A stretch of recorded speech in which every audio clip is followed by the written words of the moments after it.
May dalawang magkapatid edad 8 at 12 ang umuwi sa kanilang bahay na may dalang 3,000.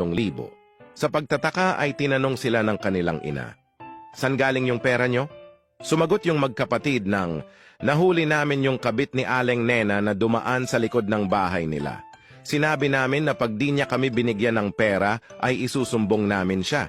Kaya binigyan kami ng 1,000.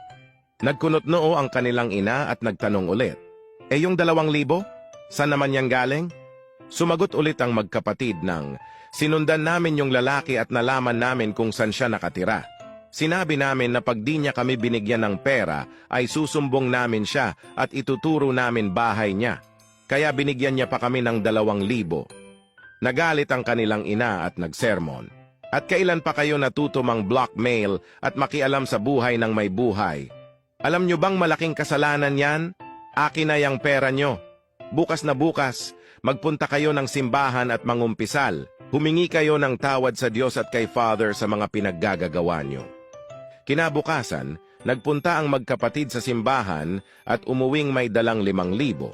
Sa pagtataka, tinanong sila ng kanilang ina, "Saan na naman galing yung pera nyo?" Sumagot ang magkapatid ng, "Ma, nalaman na din namin kung saan siya nagtatrabaho.